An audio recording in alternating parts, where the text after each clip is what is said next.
Yes. All right. Um, Good evening, everybody, and good morning in the United States.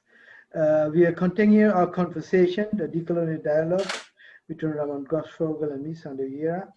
The sixth episode deals with Europe and the difference between Europe and the United States. So, in the United States, we see how the decline of the West is mirrored in the United States in the decline of the power of white supremacy and the rise of the power of the communities of color. It challenges white identity and puts the question of race on the agenda. And obviously, race is linked to colonialism. So, we see a similar development in Europe.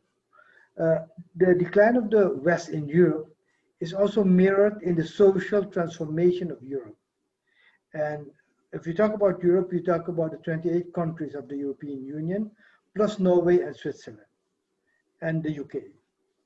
Now, um, after the World War II, the migrations from the colonies led to a dramatic change in the social composition of Europe. So, if you look at Europe today, or in 2016, more or less, Europe had 520 million population, or 520 million. Among them was 5% Muslims, which is 26 million. And now there are projections of how this population will grow. And in the largest projection, they grow between 7 and 14%. And in absolute numbers, it means that the Muslim population will grow from 26 to 76 million, which is another 50 million, which will the Muslim population will grow. If we look at the black population from the sub-Saharan African countries and the Afro-Caribbeans, there are about 7 to 9 million black people. So the black communities is sizable, 7 to 9 million, but the Muslim community is much more sizable. And don't forget that the Saharan African have a sizable Muslim population. And the blacks are concentrated in the UK and France, and a lesser extent in the Netherlands. Now, if we look at how in the past decades the extreme right has grown in Europe, it's amazing, it's tremendous. In the Netherlands, you have the Party for Freedom. In Belgium, you have the Flemish Bloc. In France, the Front National. In Austria, the Freedom Party. In Switzerland, the Swiss People's Party. And all these parties, when they participate in elections, they get between 15 to 30% of the votes. And their effect on the political and social struggle goes beyond that number, because a lot of the established white parties borrows some of the narrative of white identity and the threat of the white civilizations of backward culture, and the so-called multicultural society is dead. So their slogan is like Trump, make white America, make white Europe great again. So the defense of the European values is on the agenda. Now, um, what uh, is of interest in my view is if we look at how um, the social struggle um has developed in the different countries. The, we see on the one hand a progress in the sense that in many of the countries you see people of color establishing political answers. In Holland, for example, there's this party Denk, which has 3 seats in parliament. And Denk is specifically such a party of color, which doesn't exist elsewhere in Europe, at least not on the parliamentary level. They have, I think, in 17 municipalities representation.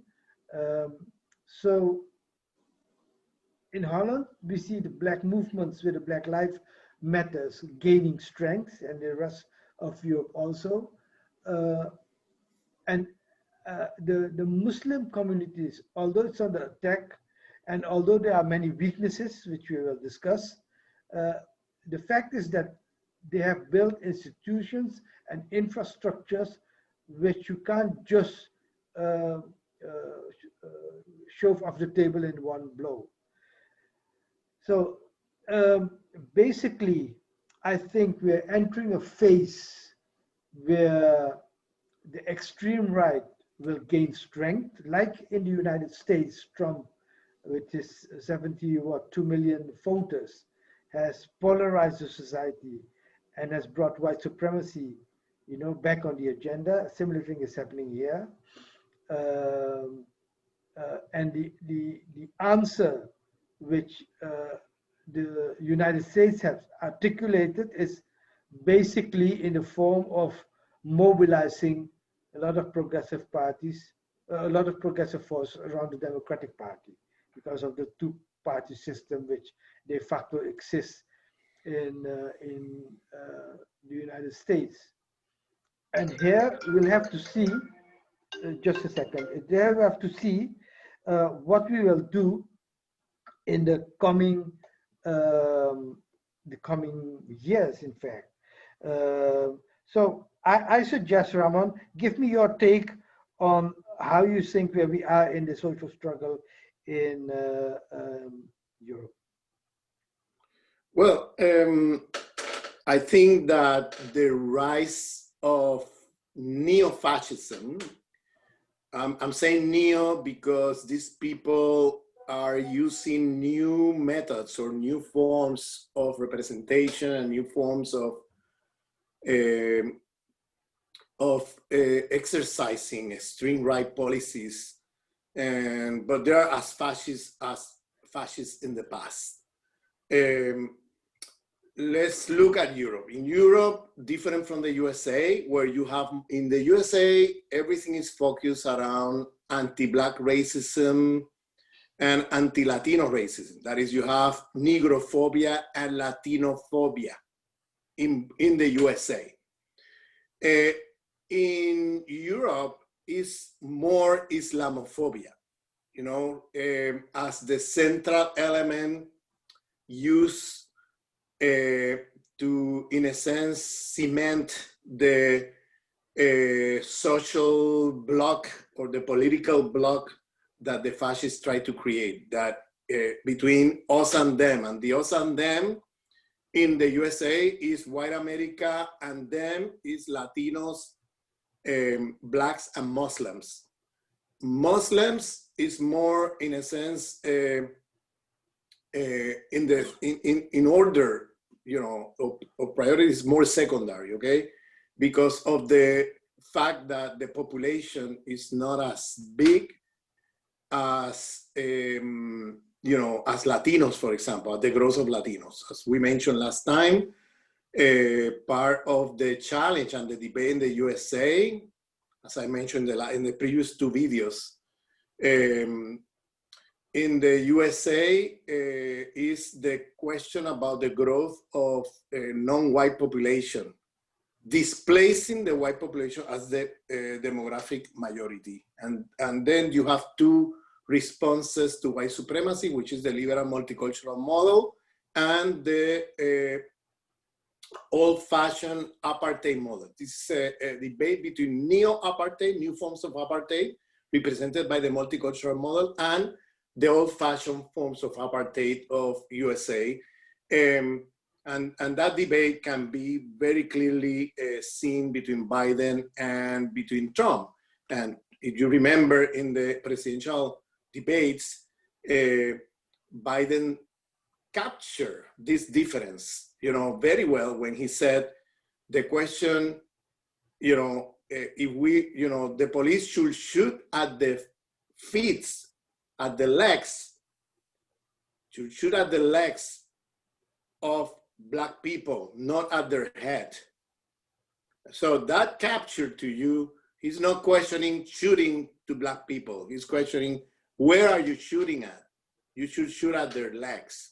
So this is the difference between liberal multiculturalism as a form of new forms of apartheid and the overt forms or the old forms of apartheid, such as Trump. Now, I'm saying this because in Europe, then you have the rise of Islamophobia, okay, as the central element that is being used by this neo-fascist movement all over Europe, okay? And what is curious is that the question about the size of the population is irrelevant in the question of the rise of fascism. There are, even though, you know, Muslims in many European countries are demographically a very small number, they are kind of putting the question in a very disproportionate way and to create a hysteria, collective hysteria, so that people channel their energies against a Muslim population. Now, I always say that fascists are the firemen of capitalism. They always come to, in moments of fire, when capitalism is going through a big crisis and there is a fire created by capitalism itself, and here comes the fascists to turn, you know, to destroy that fire. And the way they do it is that they channel the discontent of the white workers in terms of the crisis, not against the system, not against the injustices, exploitation, neoliberal policies that they have suffered, you know, by financial capital and the political elites, but against someone that is in a worse situation than them. That is, they're going to take as their banner of struggle to fight people who happen to be at a more dispossessed, in a more dispossessed condition. And that is immigrants and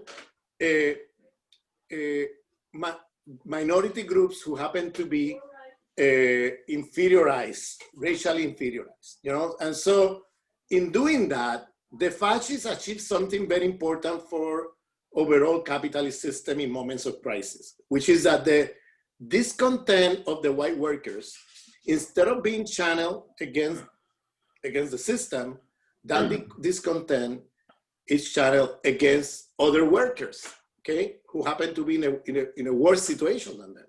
And in that way, it's called divide and rule. So you have the people with racist ideology, of course.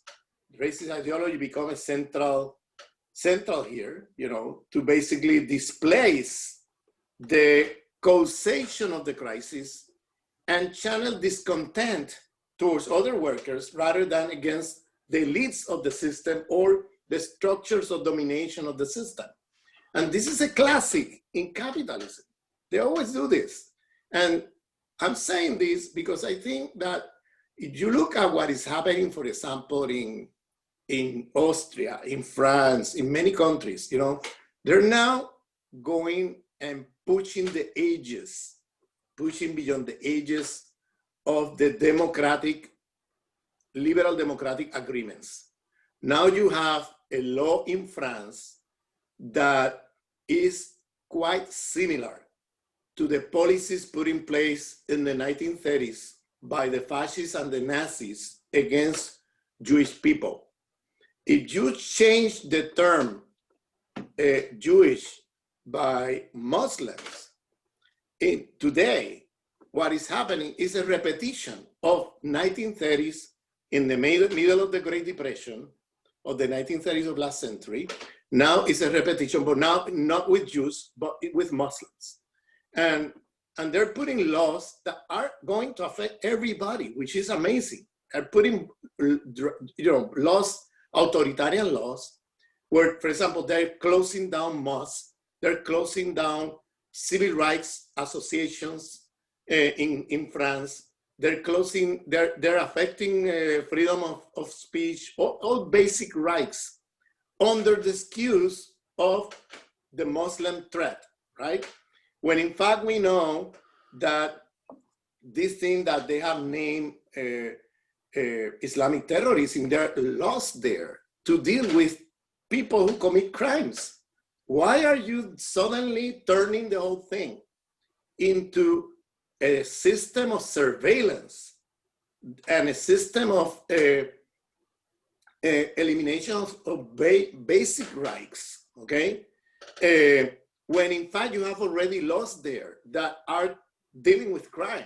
You know, they're turning the whole thing upside down. For example, there are situations that you don't see in the press, but they are going on where you have the police going to schools and arresting kids of 6, 7, 8 years old, putting them in the police station for interrogation because whatever, they said something that the teacher reported or, you know, that kind of thing. And that was already happening in Britain, you know, with laws there put forward, like this prevent or whatever is called that law in Britain. Huh?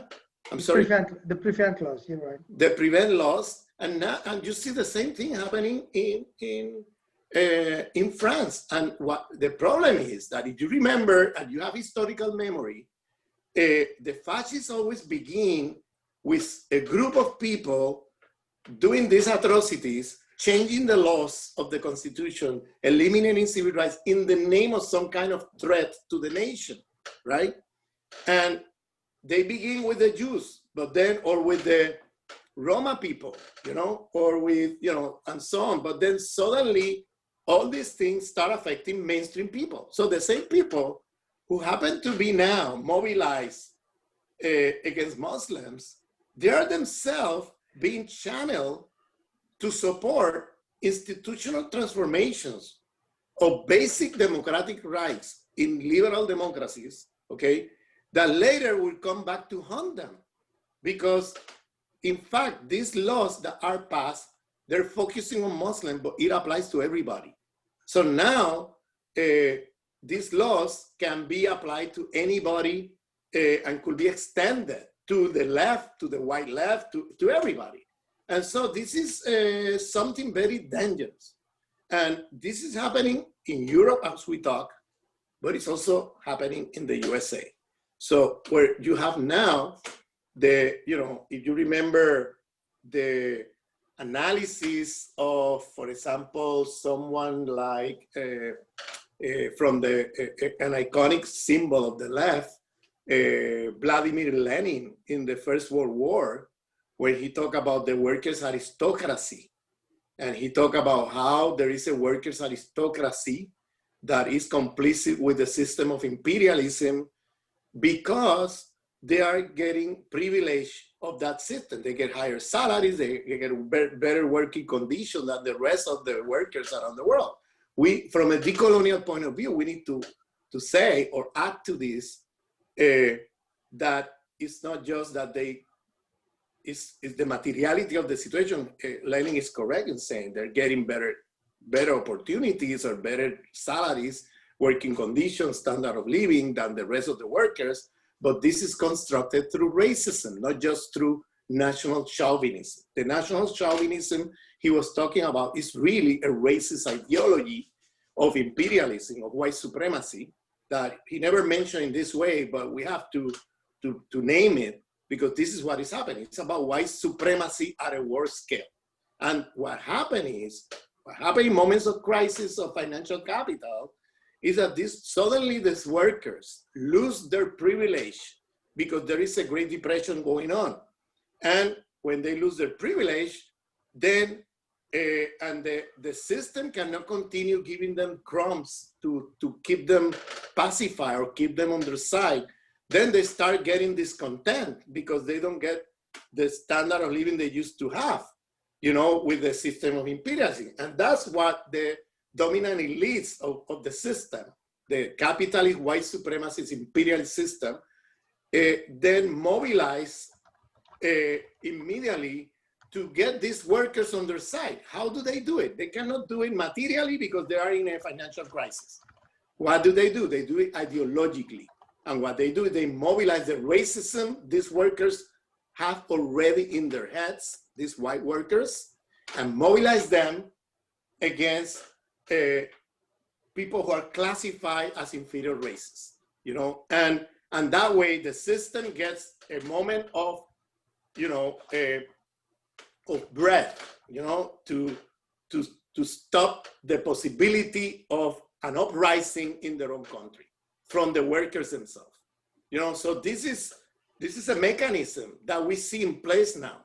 Again, so rather than getting an us and them, that is, we the people, we the workers, against these financial capital elites that are super exploiting everybody, you get a different political polarization. So, which is us and them, we white people vis-a-vis them non-white people. And that could be done through anti-Black racism, through Islamophobia, you know, through anti-Latino racism, through, I mean, in Eastern Europe, you have very strongly the anti-Roma racism, okay?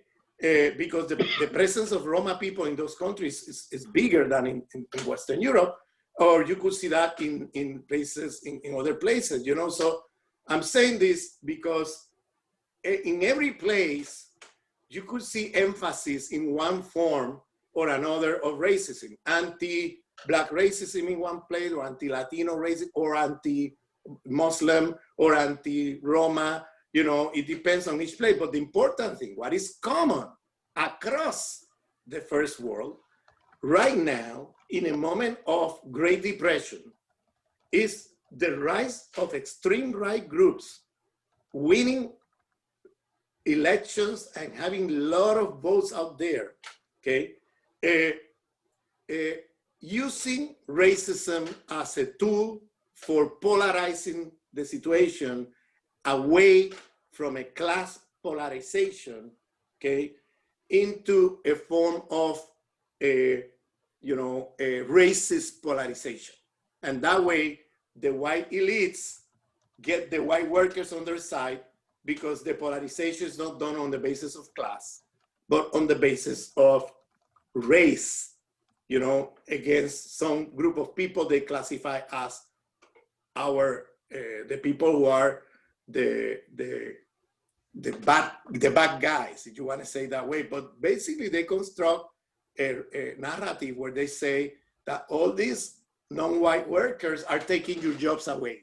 All these non-white workers are taking our resources away. All these non-white workers are opportunists. All these non-white workers are stealing from you. I mean, they come with all these non-white workers, they're criminals. They come with all these narratives, and you could see the mainstream press playing in the hands of these racist discourses. And what is happening now is that now you start seeing figures who happen to be identified as liberal democratic moving to the extreme right, such as the case of Emmanuel Macron in France. You know, that he competed against Marine Le Pen, the fascist in France, with a platform of neoliberal liberal democracy. Okay, that was his project. Now he's basically implementing the project of the extreme right in France. That's what he's doing now.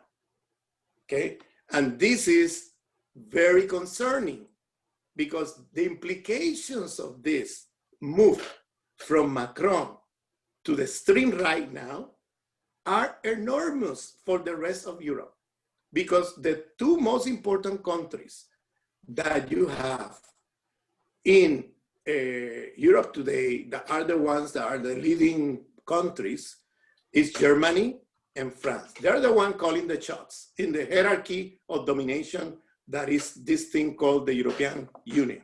In that hierarchy, with the Brexit of, you know, the British out of the picture, is Germany and France. So if France takes this position, you can imagine the implication it has for the transformation of the European Union, you know, and you can imagine the implication it has for other extreme right groups in the rest of Europe, where they see Macron doing exactly what they're proposing in their countries. So now with this, you know, a week ago, there was a meeting in Europe trying to pass some laws against Muslims, anti-terrorist laws and things like that. And you could see Merkel with the, you know, Angela Merkel, which is a right-wing politician, supporting Macron, together with Macron, now in these extreme right policies that they want to implement at a European scale. And you see also the Austrian right-wing politician in power joining them, and you see the rest of the European Union, trying to, joining them in all these extreme right figures in Europe, from Hungary, from different places, supporting these measures, extreme measures against Muslims in Europe. And then you see countries of the south of Europe calling for transformation of the language of this law. And they were forced, in order for the sake of consensus, of having a wide law, a broad law against terrorism that they wanted to push forward.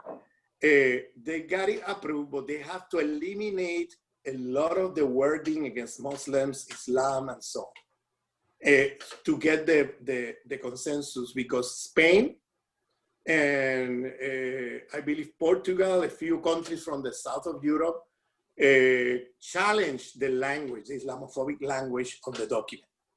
And this is interesting, because then you could see contradictions inside the European Union between different countries that are identified more on the left side, and countries who are in the right or extreme right position. And because all these things have to be done in consensus between 28 countries, they have to change the wording of some of the passages of that law. You see the first draft of that law is just outrageous how it was framed. Still, it's a very bad law, still, because it's a law that it's a law that will apply to everybody. They're now surveilling in a way that they're now destroying ABC, basic civil democratic rights of the citizens of Europe, And so this is very concerning. I think that the whole question, for example, in a place like France, what people are now facing in 18 months is the possibility of an election where people will have to choose between Macron and Marine Le Pen. This is crazy. This is like, two fascist figures between which of the two you're going to vote for. So this is creating a very bad situation where now it seems to me, that and with this I finish this first intervention, it seems to me that this move towards the extreme right in Europe is not just, maybe 20 years ago, it was some small groups, extremist groups. Okay, maybe 20 years ago, there were some extremist groups that were calling for this. But now, today, Macron, who happened to be a figure of, financial capital, he's a cadre of European financial capital. Macron has a trajectory that you could see very clearly, that he's a man of financial capital, of European financial capital. He's a man that is part of that base of power in Europe. His transformation, I interpret it as a consensus of financial capital that at some point they have decided to go in this direction. That is to, on the one hand, if the extreme right is coming to power because they're growing and growing and growing, then let's make sure that our cadres are the ones who are going to take the program of the extreme right, take over the state from the extreme right, and keep our project of financial capital alive, okay? And keep it going, okay? This is what I think there is a consensus now of powerful people in Europe that are now pushing for the liberal democratic figures moving towards the extreme right to challenge the extreme right, and then put forward a fascist system, a neo-fascist system, okay, where financial capital will be ruling, okay? And people who are loyal to financial capital, who are cadres of financial capital, are the ones running the show. And I think this decision was taken already. I don't see the Macron move as something accidental. I see it as something that at some point of the level of power of the European Union, this financial capital decided to move in this direction. And I think it has to do for two reasons. The first one, because of what we just discussed, channeling discontent not towards the system, but towards other workers who are in a worse condition, right? Using racism. And second, making sure that the extreme right growing in Europe is not get out of control, but they can put people there in power with the same program as the extreme right, doing the same thing as the extreme right, that is becoming fascist, but people who are loyal to their interests. And third, because of the rise of China. They have convinced that to compete with China, they need to pauperize the workers in Europe. And to pauperize workers in Europe, you need to have an authoritarian regime. You cannot do it without that, okay? Because you need to destroy unions, you need to destroy labor rights, you need to destroy civil rights, you need to destroy democratic rights. And therefore, for these three reasons, I see now a very dangerous moment that will have important implications for politics in Europe. Because, for example, in a situation like France, what are you going to do? Well, you will have to, like in the 1930s, you remember that election when Hitler won the election, there was a split between the communists and the social democrats. That split created the condition, possibility, and opportunity for Hitler to win the election. If the communists and the social democrats would have joined together, they would have won the election, or at least Hitler won't have been elected, okay? Now, I'm saying this because something like this probably will have to be done at this moment, like having to probably in the struggle against the system, while we struggle against this system and this civilization, in the short run, probably we'll have to vote for figures that maybe we're not in agreement, but at least will stop the rise of fascism. And in the case of France, for example, someone like Mélenchon, that is the leader of the Front Gauche, you know, the leftist front, has the possibility and the opportunity to have a chance in the next election if everybody joins together, okay, as an anti-fascist bloc, okay, and if there is unity among everybody, okay, and get some guy like that, even though it's a guy that we don't agree necessarily in everything he says or he does, but is in a sense the less evil in a situation where what is at stake is rise and consolidation of fascism. And something like this, I think, will have to be done in other places of Europe today. Anyway, okay, I'll stop here. All right, thank you for your contribution. Let me now weigh in on some of the things you're saying and start with an analysis of the difference between the rise of fascism now and the rise of fascism in the 30s. So you pointed out to the similarities, right? Which is the channeling of discontent and developing of a strong state to overcome the crisis of capitalism, which was there in the 30s.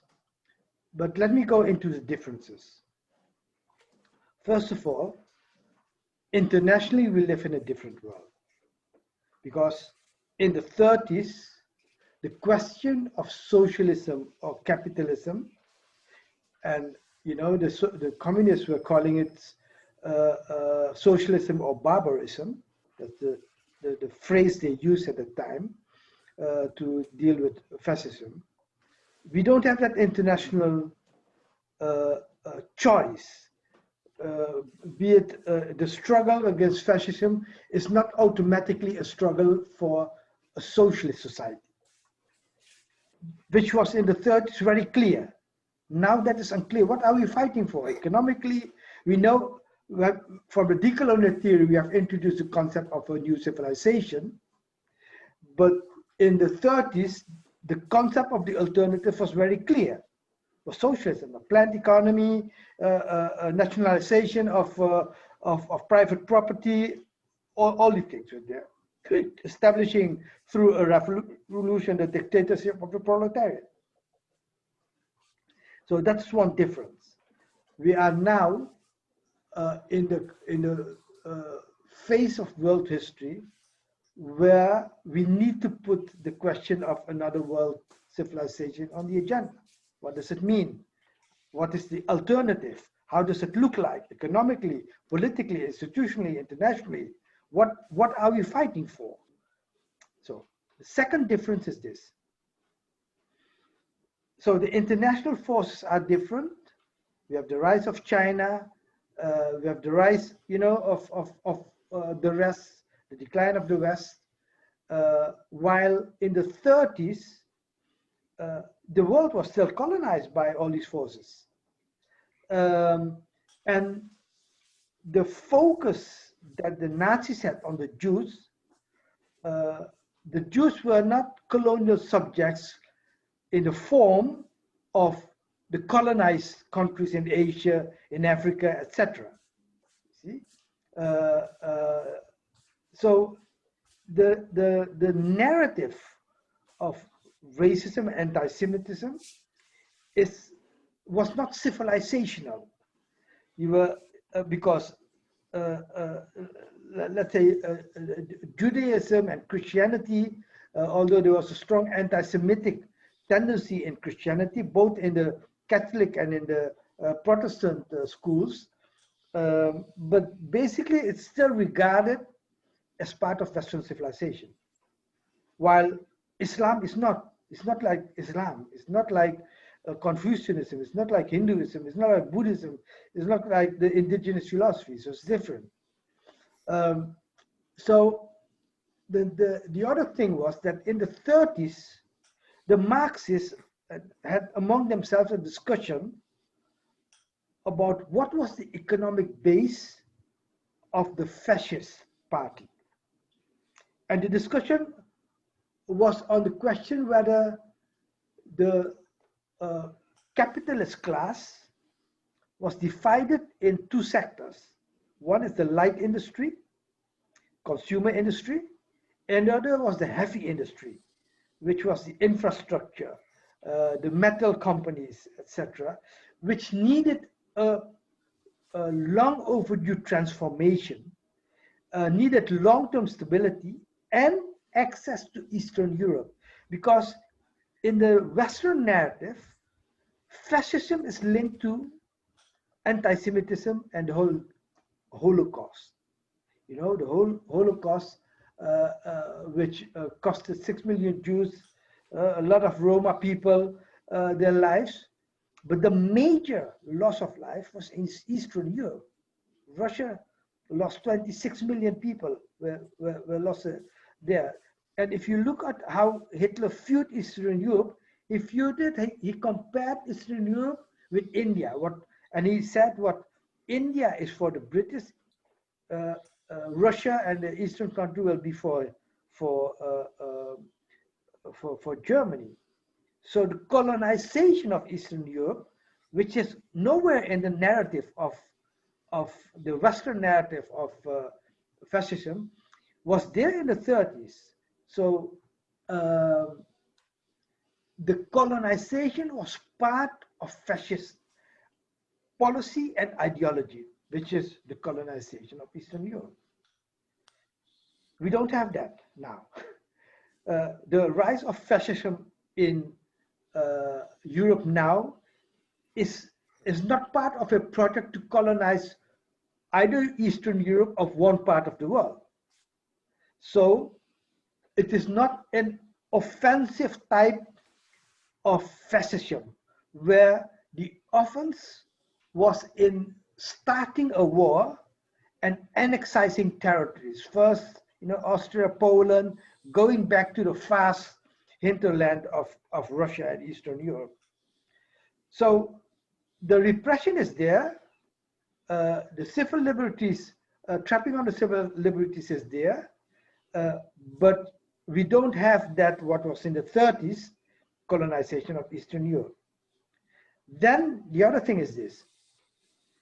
In Germany, the ideology of Hitler was not only anti-Semitic, it was also nationalist, rooted in the German Third Reich concept that you will have, you know, a 1,000-year Reich based on the German identity. Europe now, the different fascist groups in Europe are using nationalist rhetoric, but in doing so destabilize the European Union as such. And you have seen that with the Brexit. The nationalism rhetoric led to the Brexit of England, even getting out of the treaties with the European Union. And you know better than me how in Spain, you know, the instability because of the multinational nature of that state is now under discussion. In Greece and in other parts of Europe, we'll have people discussing whether they should stay in Europe, and the extreme right is driving that narrative, which is basically also undercutting the strength of Europe as a whole vis-a-vis the rise of China. Because I agree with you that now fascism also becomes a civilizational narrative. It's like the Huntington, you know, clash of civilization idea, which the extreme right is taking up. And it's not just about saving capitalism.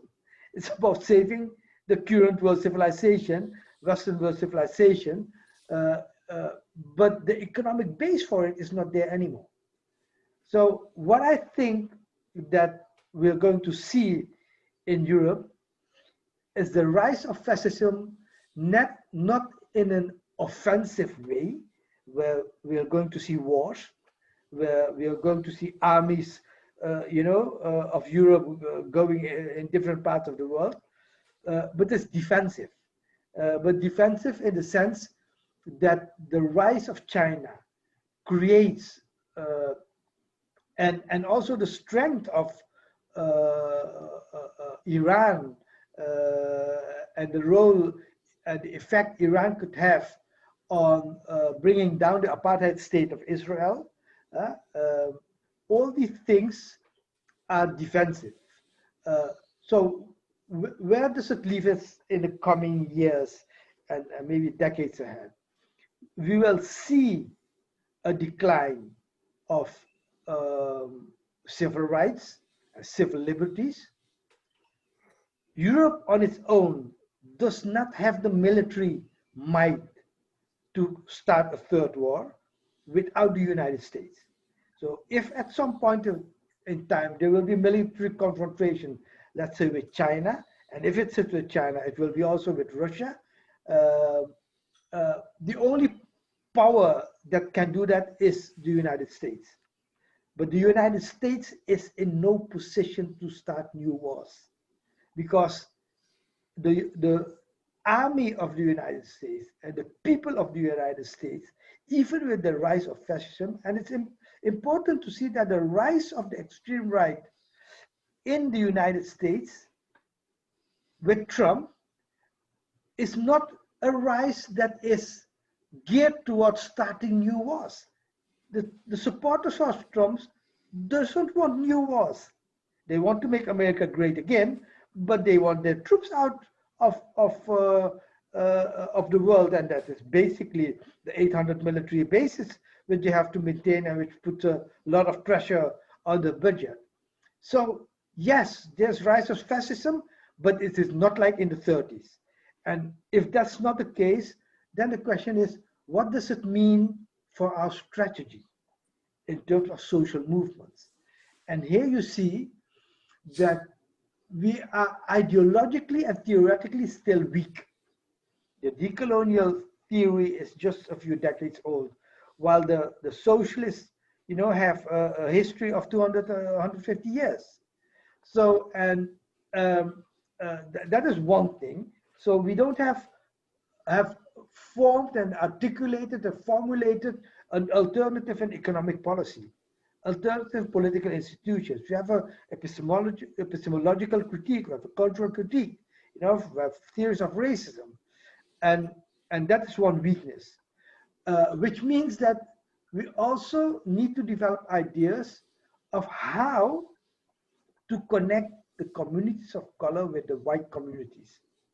But even though we have this white aristocracy, if we want to fight the attack on the civil liberties, we need to have this coalition of progressive white people and people of color.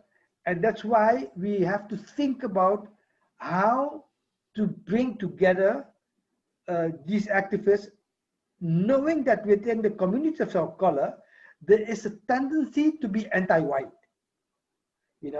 and anti-white means that basically it means you don't understand racism. You think it's about pigment of color. You think it's about biology. You don't see the cultural dimension. You don't see the theological dimension, which is there from the start of colonization. You think it's about skin pigment. And therefore, if you see white people, you have ultra-leftists within our communities of color who don't want to work with white people because of this wrong pigment theory, biological theory of racism. But if you look into the struggle against fascism on a civilization and global level, within Europe, we need to develop a strategy of bringing together the anti-fascist forces and put forward this concept of a new world civilization and expand the need for civil liberties. And the concept of the world civilization will have to be used in order to detoxify the whole Islamophobic narrative of Islam being a backward civilization, you see? And that's why we need the liberation theologies of Islam to come into the ideological struggle which is taking place now in Europe, and attacking the racist legacy of the Enlightenment, which is the concept of modernity. That is in my view where we are now, and this will be a tough battle, because in our own circles of people who adhere to some form of decolonial theory, many of them are not in that stage. And you know better than me, Ramon, because you traveled Europe and met many of these people, and see that this problem is there, isn't it? Yeah, no, I agree with your overall analysis. By the way, when I said that the financial capital who rules capitalism today have decided to move into the right-wing policies and compete with the extreme right parties in their own terrain, it has to do a lot with the survival of the European community, European Union. The extreme right, current extreme right groups are nationalists, as you well said, and they are for, like Brexit, for stepping out of the European Union and imploding. You know, from the point of view of the financial capital elites, that's a disaster, because right now, European Union is the perfect deal. It's already organized under neoliberal policies. And so what they have decided now is to, since the extreme right is growing, they decided for liberal politicians to move towards the extreme right that is liberal politicians who are cadres of the European Union financial capital, outcompete the extreme right in their own terrain. That is, they become themselves extreme right, and they put forward a neo-fascist agenda for the whole of Europe. That's what they've been doing, like this concept of Boaventura de Sousa Santos, the concept of social fascism. That is, economically, socially, Europe was already fascist. But the move now is towards becoming politically fascist. And this has a lot to do with the survival of the European Union and the competition with China, you know, and the emerging powers around the world to basically squeeze the liberties and, you know, whatever is there of liberal democracy destroyed so that the workers can be super exploited in a way that allow them to compete internationally with the rise of China and other emerging powers. So, I completely agree that one of the main differences is that it's not the same thing to have the rise of fascism at a moment of, you know, powerful position of the West over the rest than to have the rise of fascism. You know, that's an offensive fascism. It goes in the offensive, right? The one of today is a defensive fascism. Yes. They're coming and emerging out of the decline of the West. That is, they're trying to protect whatever they have. It's a defensive fascism. Right. They're trying to protect everything they have and try to move forward. And so it's more defensive. It's a response. It's a reflection of weakness rather than strength. You know, because they're really these figures. Yeah, I think what we need to do is go deeper into the concept of the nation state. We don't need to do that now, but for our next conversation, and look at how the nation state is related to the European Union and the struggle, especially in the south of Europe, you know, with what's going on in Catalonia and in Spain is interesting. And also the UK, you know, not England, but also Scotland, Ireland, which is going on there. And the question of the identity of Europe, which the fascists make a big point of, but not only the fascists, also the liberals. You have a point with it in conversation. So let's discuss that the next time. The question of how we look at the nation state in Europe in comparison also in the nation state of the US, because the rise of fascism we should also link to the crisis of the nation state. Is that something we can do for the next time?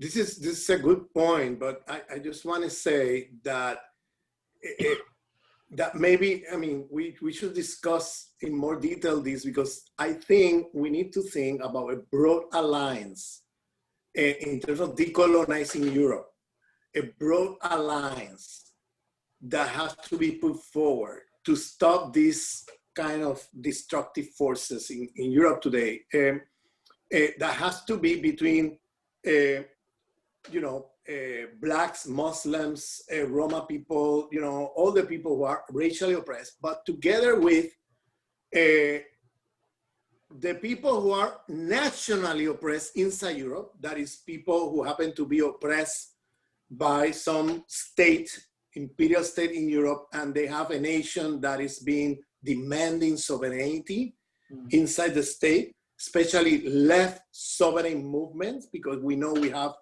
demands of sovereignty from extreme right too, like the case of Belgium, you know, and together with broad working classes of Europe, you know, including white working classes. So that implies some kind of conversation and alliances with what is today's the westernized left. You know, we need to enter into dialogues and conversation there and try to build a broad alliance. Now, there are difficulties in this proposal that then we should come back to it in the discussion next week. Great. Thank you, Ramon, and Okay. see you next. Okay. Take care, man. Thank you. Take care.